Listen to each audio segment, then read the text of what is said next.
ભરૂચ વીજ કચેરીમાં દારૂની મહેફિલનો વિડીયો વાયરલ। ઝઘડિયા ડીજીવીસીએલની કચેરીમાં બે કર્મીઓ દારૂની મહેફિલ માણતા હોય તેવો વિડીયો વાયરલ। ગ્રાહકે કમ્પ્લેન માટે 38થી વધુ કોલ કર્યા છતાં જવાબ ન આપતા રૂબરૂ તપાસ કરતા ભાંડો ફૂટ્યો।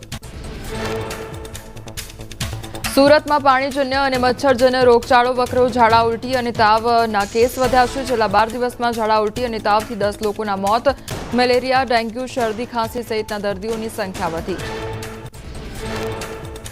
ચાંદીપુરાની દહેશત વચ્ચે અમદાવાદની અસારવા હોસ્પિટલમાં તબીબોને એલર્ટ રહેવા માટે અપાઈ સૂચના। બાળકોને તાવ ન ઉતરતો હોય, ઝાડા ઉલટી સહિતના લક્ષણો દેખાતા હોય તો તબીબનો સંપર્ક કરવા કરાઈ અપીલ।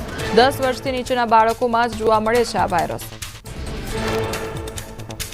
વલસાડના હાઈવે પર ખાડાને કારણે બાઇક ચાલકનું મોત। પારડી નજીક હાઈવે પર ખાડાને લીધો યુવકનો ભોગ। ત્યારે નોકરીથી ઘરે જઈ રહેલો બાઇક સવાર યુવક પુલના છેડે ખાડામાં પટકાયો હતો। પાછળથી આવતી ટ્રક બાઇક ચાલક પર ચડી જતા સ્થળ પર જ મોત નીપજ્યું। અમદાવાદમાં હાડકા તોડ ખાડાથી જનતા હવે પરેશાન અને ગોતાના મહિલા ખાડામાં ભોગ બન્યા। ત્યારે ઘર બહાર જ ખાડામાં પડતા પગમાં ફ્રેક્ચર થયું। ખાડાને કારણે અકસ્માત સર્જાતા શિક્ષિકા મહિલાને પગમાં ફ્રેક્ચર આવ્યું અને 2 દિવસથી બેડ પરથી નીચે નથી ઉતરી શક્યા। અમદાવાદમાં કમરતોડ ખાડાથી પરિવારને થયો કડવો અનુભવ। ગોતામાં ખાડાને કારણે અમરીશભાઈનો અકસ્માત સર્જાયો। ખાડા ન દેખાતા ખાડામાં પડ્યા હતા અમરીશભાઈ। 10 દિવસથી ફિઝિયોથેરાપીની સારવાર લઈ રહ્યા છે અમરીશભાઈ। રોડ રસ્તાની ઢીલી કામગીરીને લઈ જનતા ત્રાહિમામ પોકારી ઉઠી છે। રાજકોટથી જૂનાગઢ અને પોરબંદર જતા વાહન ચાલકોને ભારે હાલાકી। રાજકોટ જેતપુર હાઈવેની બિસ્માર હાલતને લઈ કોંગ્રેસ દ્વારા રાજકોટ કલેક્ટર કચેરીએ ઘેરાવો કરી રોષ ઠાલવ્યો। પાટા બાંધી પ્રતિકારાત્મક વિરોધ પણ કર્યો। કોંગ્રેસ આગેવાનો અને કાર્યકરોએ કલેક્ટર કચેરીનો ઘેરાવો કરી રોડ નહીં તો ટોલ નહીં ન લગાવ્યા નારા। નેશનલ હાઈવે 27ને 6 લેનમાં કન્વર્ટ કરવાની કામગીરી 1.5 વર્ષ બાદ પણ અધૂરી। તો 60 કિલોમીટરના અંતરમાં 2 ટોલ પ્લાઝા વાર્ષિક કરોડોનો ટોલ કરે છે વસૂલ। તેમ છતાં હાઈવેની હાલત બિસ્માર। મોરબીના વાવડી રોડ પર શાળા નજીક ગંદકીના ગંજ જામતા કોંગ્રેસે નોંધાવ્યો વિરોધ। આઇકોનિક રોડ બનાવવાનો વાયદો કર્યાને 6 મહિના બાદ પણ નથી શરૂ થઈ કામગીરી। કોંગ્રેસે મનપા તંત્ર સામે કર્યા આક્ષેપ। રાજકોટ ભાવનગર સ્ટેટ હાઈવે પર વરસાદના કારણે ઠેર ઠેર રોડનું ધોવાણ। ખાડા પૂર્વમાં આટકોટ ગ્રામ પંચાયતની જોવા મળી લાલિયાવાડી। બસ સ્ટેશન પાસે મોરમ પાથર્યા બાદ રોલર ન ફેરવ્યું ત્યારે રસ્તામાં મોટા પથ્થરો આવતા વાહન ચાલકોને અકસ્માતનો ભય।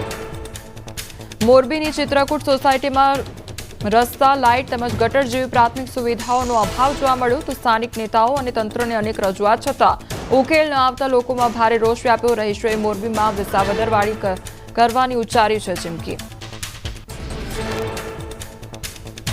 મહેસાણાના રૂપપુરાને દારૂ મુક્ત કરવા ગામ લોકોએ આવેદન આપ્યું। તો ગામ લોકોએ પોલીસ અને મામલતદારને બહુરાજી સહિતના તાલુકામાં દારૂનું દૂષણ વધુ હોવાની કરી રજૂઆત। આસજોલ, કરણપુરા સહિતના વિસ્તારમાં દારૂની સપ્લાય રોકવા માંગ કરાઈ। જૂનાગઢમાં ભાજપના કાર્યક્રમમાં જ તાલુકા પંચાયતના કાર્યકરોનો હોબાળો। કેશોદના અજાબમાં તાલુકા પંચાયતના સભ્યના પતિ આગેવાનોને લીધો ઉધડો। કામ ન થાય તો પતિ નિલેશ અઘેરાએ ભાજપ સાથે છેડો ફાડવાની આપી ચીમકી। માજી સૈનિકોના પાટનગરમાં ધામા પડતર માંગણીઓને લઈ સચિવાલયમાં રજૂઆત। વિવિધ વિભાગોમાં અનામતનું પાલન ન થતું હોવાની રજૂઆત। તમામ માજી સૈનિકોને અનામતનો લાભ આપવા માટે માંગ। રાજ્યના 25,000 જેટલા યુવાન નિવૃત્ત સૈનિકો।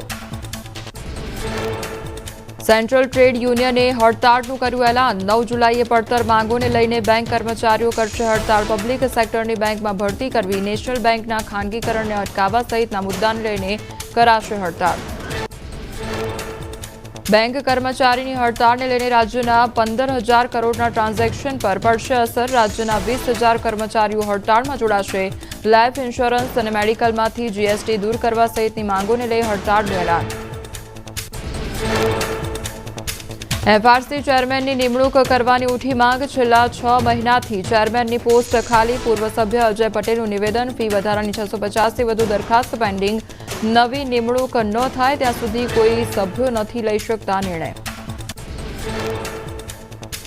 વીર નર્મદ દક્ષિણ ગુજરાતમાં આવેલી હોસ્ટેલમાં પ્રવેશ અટકતા વિદ્યાર્થીઓએ કર્યો હોબાળો। હોસ્ટેલના રિનોવેશનને કારણે પ્રવેશ અટકી જતા વિદ્યાર્થીઓએ વેકેશન દરમિયાન રિનોવેશન કરવાની કરી માંગ, વિદ્યાર્થીઓને પીજીનો ખર્ચ વધી જતો હોવાથી કર્યો હોબાળો. હોસ્ટેલની એક માસની ફીસ 3600 રૂપિયા સામે પીજીનું ભાડું 8 થી 9000 જેટલું થાય છે. યુનિવર્સિટી જાતે વિદ્યાર્થીઓને પીજીની વ્યવસ્થા કરી આપે તેવી માંગ. વિદ્યાર્થીઓની માંગ નહીં સ્વીકારાય તો એબીવીપીએ ઉચ્ચારી આંદોલનની ચીમકી.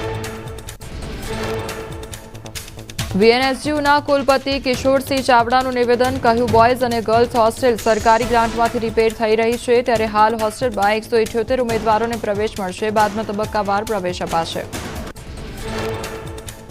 અમદાવાદમાં શાસ્ત્રીનગર બાદ શાહપુર વોર્ડમાં જાહેર શૌચાલય તોડી પડાયું તો વિજય ગોપાલ ભજીયા હાઉસને નડતરરૂપ શૌચાલય તોડી પડાયા. સવાલો ઉઠ્યા ત્યારે શાહપુર વોર્ડના ભાજપ કોર્પોરેટરે સમગ્ર મામલે અજાણ હોવાનું આપ્યું નિવેદન. સમગ્ર મુદ્દે કોંગ્રેસના કોર્પોરેટરે કર્યા પ્રહાર અને કહ્યું, ભાજપના કોર્પોરેટરોએ મળતિયાઓને સાચવવા શૌચાલય તોડી પાડ્યું તો અધિકારીઓ જાહેર પ્રોપર્ટી તૂટ્યા બાદ મહિનાઓ સુધી ધ્યાન ન આપે તે મોટી બેદરકારી. તંત્ર ફરીથી જાહેર શૌચાલય બનાવડાવે તેવી માંગ ઉઠી. કચ્છના અડેસર ગામે ગુનેગારોના બાંધકામ પર બુલડોઝર ફેરવાયું. 3500 સ્ક્વેર ફૂટ જમીનમાં ગેરકાયદેસર બાંધકામ ઊભું કરાયું હતું. પોલીસના કડક બંદોબસ્ત વચ્ચે કુખ્યાત ગુનેગારોના બાંધકામ જમીનદોસ્ત કરાયા. મહેસાણાની Meda Adraj bank of India branch સાથે થઈ છેતરપિંડી. વેલ્યુઅરે નકલી સોનાને અસલી બતાવી કરોડોની લોન પાસ કરાવી. 37 ગ્રાહકોએ ખોટા સોનાના આધારે 4.54 કરોડની ઠગાઈ કરી. 38 આરોપીઓ સામે નોંધાઈ ફરિયાદ. સુરેન્દ્રનગરમાં ગેરકાયદેસર ખનીજનું વહન ઝડપાયું. રોયલ્ટી અને પાસ પરમિટ વગરના ઓવરલોડ, ગેરકાયદેસર રેતી અને ફાયર ક્લેપ ભરેલા 7 ડમ્પર સહિત 2.80 કરોડનો મુદ્દામાલ જપ્ત કરાયો. તો ચોટીલા પ્રાંત અધિકારીના દરોડાથી ભૂમાફિયામાં ફફડાટ ફેલાયો.